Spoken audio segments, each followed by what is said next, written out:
Think about the last time you saw a cow standing in a field, just eating grass all day long. Now think about you standing in that same field.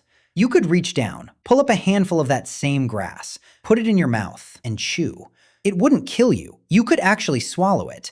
But it would do almost nothing for you. No energy, no nutrients, nothing your body could actually use. The cow standing 3 feet away from you would turn that exact same grass into muscle, milk, and enough energy to survive an entire day. You'd turn it into a stomachache. Most people assume it's just because grass tastes bad, or because our teeth aren't built for it. That's not the real reason.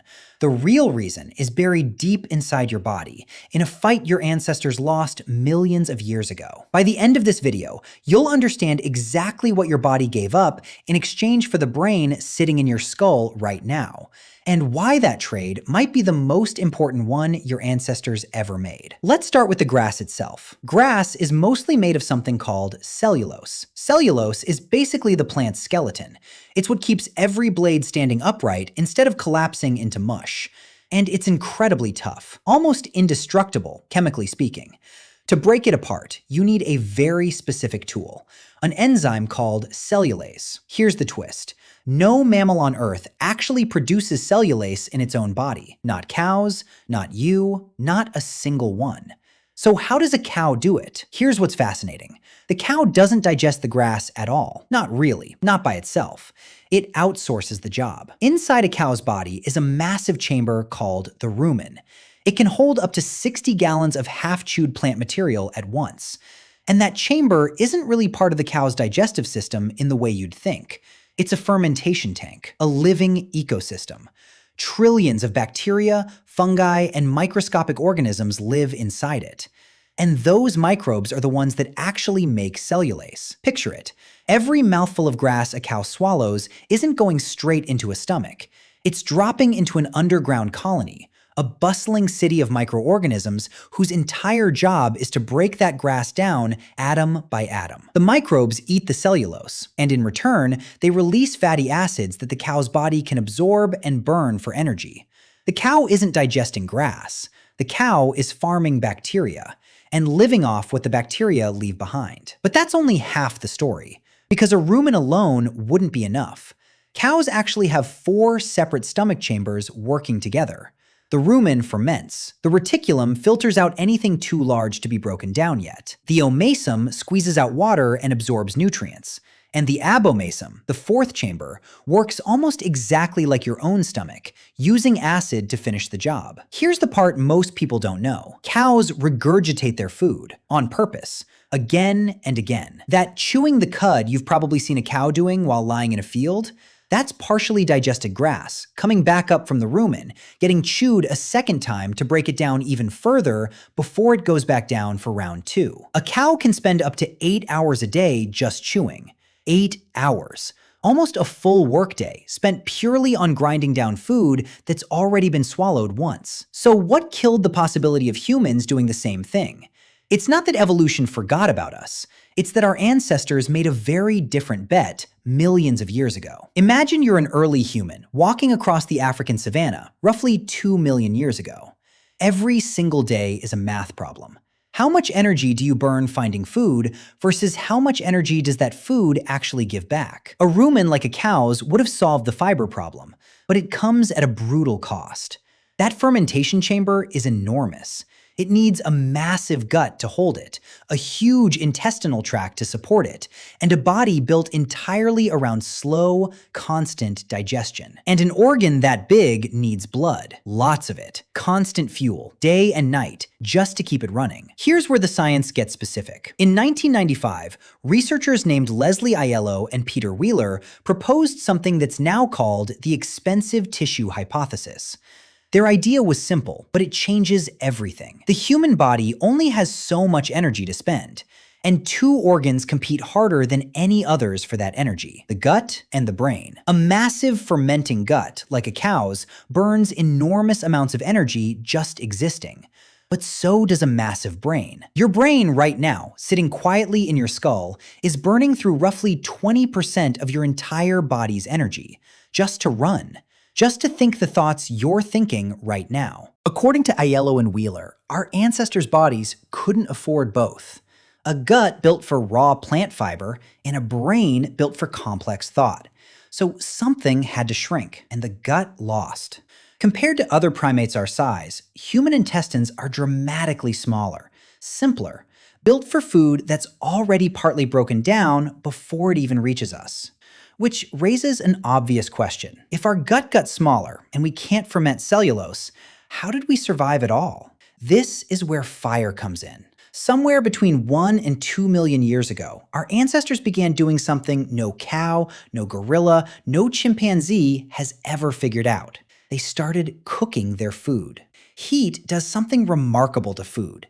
It breaks down tough plant fibers before they ever reach your mouth. It unwinds proteins in meat, making them easier to absorb. It essentially performs the first stage of digestion outside the body before you even take a bite.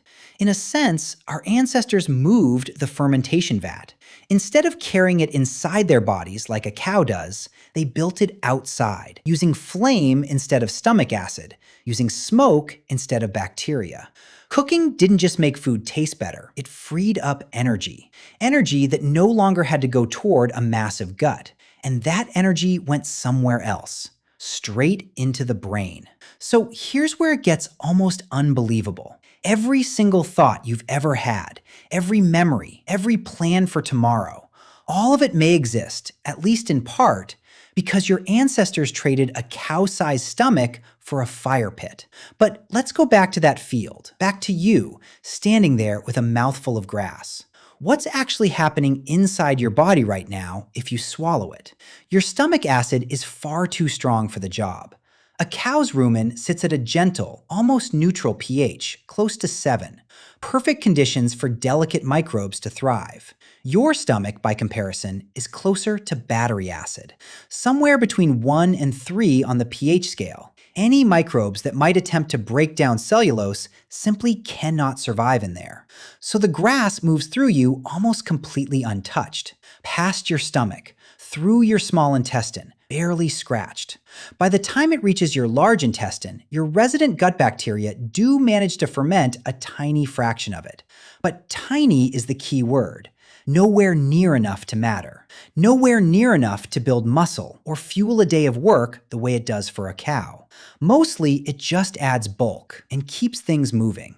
Compare that to a cow calmly turning grass into 65 pounds of milk a day using nothing but time, bacteria, and 4 patient stomachs. You'd need to eat pounds and pounds of raw grass every single day, and you still wouldn't get close to what your body actually needs to survive. Which brings us to something even stranger. You're not actually as far from other plant-eating animals as you might think. Gorillas can eat leaves and stems all day. Their guts aren't built like a cow's either, no rumen. Instead, they rely on an enormous colon, positioned at the back end of their digestive system, packed with the same kind of fermenting microbes. It's a slower method, less efficient than a cow's rumen, but it works because gorillas kept the massive gut our ancestors gave up. And that's the trade laid bare. Gorillas kept the gut, we kept the brain. Neither choice is better. They're just different bets placed by evolution millions of years apart.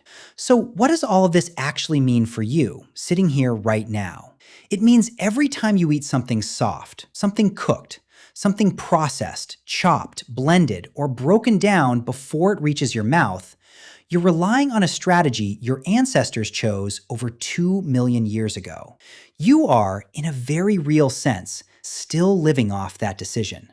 Modern humans have taken this even further than fire ever could. We've turned wheat into bread, corn into cereal. We pre-digest our food with machines, heat, fermentation, and processing, long before it ever touches our lips. Every smoothie, every soup, every piece of bread, it's all an extension of the exact same trick your ancestors invented at a campfire. We never evolved a rumen, we just built better fires. And then better kitchens. And then better factories. So here's the real question underneath all of this. If your ancestors had chosen differently, if they'd kept the massive gut instead of trading it away, what would you look like right now? You'd probably have a body built more like a gorilla's. A huge, barrel-shaped torso, most of it dedicated to digestion. Hours of your day spent chewing, the way a cow does. And a brain nowhere near capable of understanding any of what you just learned. The two could not coexist. Not in the same body, not with the energy available. So somewhere in your evolutionary past, a trade was made, quietly, without a single ancestor ever knowing they were making it. Fiber for thought. Grass for language, memory, and everything else that makes you who you are. Every time you walk past a cow grazing in a field, you're looking at the version of digestion your ancestors chose not to keep. That cow will spend 8 hours today chewing the same mouthful of grass over and over, fueling a body built for exactly that.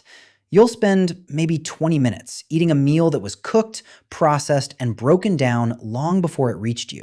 And with the time and energy you saved, you'll do something no cow ever could. You'll think about why. The cow kept its gut. You kept your mind.